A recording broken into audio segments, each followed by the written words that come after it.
Magandang araw mga bata, ako si Kuya JB at welcome sa ating music tutorial. Ngayong araw, pag-uusapan natin ang tungkol sa isang bagong konsepto sa musika, ang parallel keys ng major at minor. Handa na ba kayo? Tara, simulan na natin.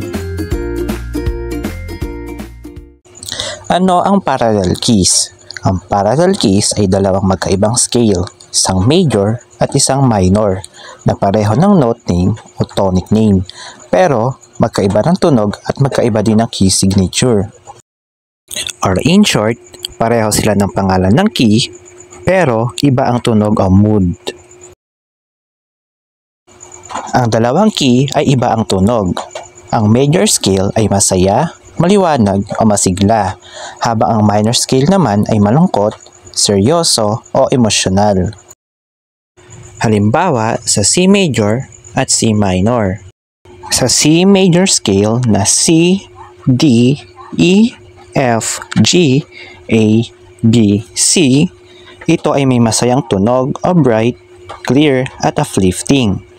Wala itong sharps o flats, kaya minsan tinatawag itong natural key. Ganito ang tunog nito.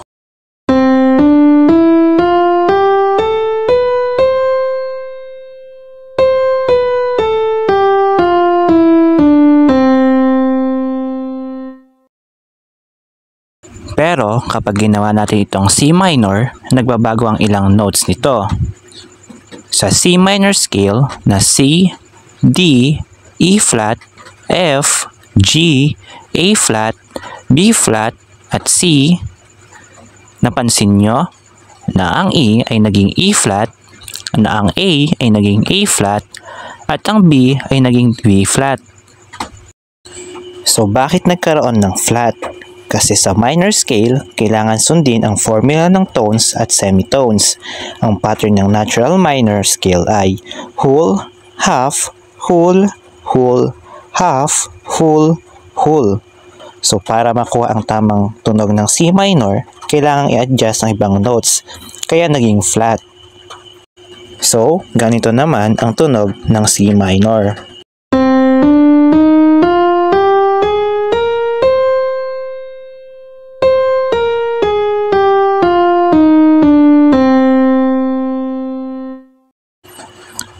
So, sa C major, ang tunog nito ay happy, sa C minor naman, sad or dramatic. Pero, pareho silang nagsisimula sa note na C, kaya sila ay parallel keys.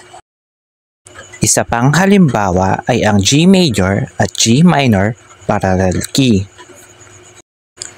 Sa G major scale na G, A, B, C, D, E, F sharp, G. So, bakit may F sharp?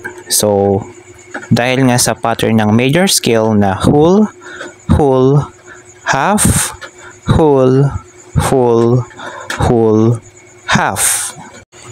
Dahil kung walang F sharp, mali na ang distance ng mga notes at hindi ito magiging major scale. So, ganito ang tunog ng G major.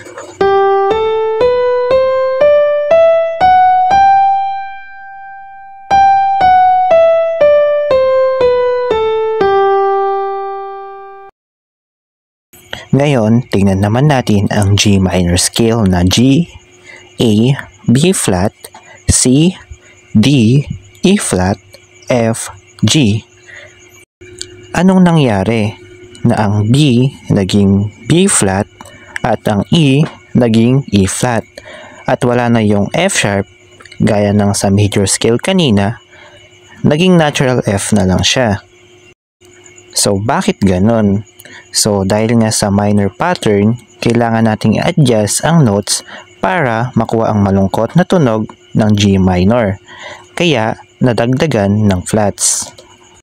Ganito naman ang magiging tunog ng G minor.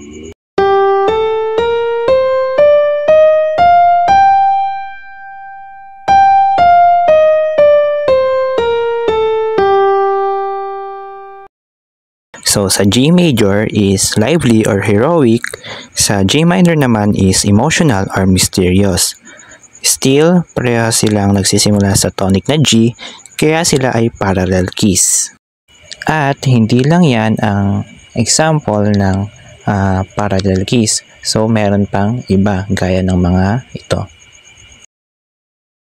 So, pagkakaiba naman ng parallel at relative keys. So, minsan nalilito ang iba sa parallel at relative keys.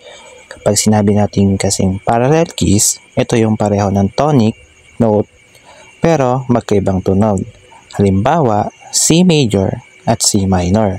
At kapag sinabi naman natin relative keys, magkaiba sila ng tonic note pero magkapareho sila ng key signature.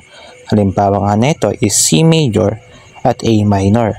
Pareho silang ng sharps or flats.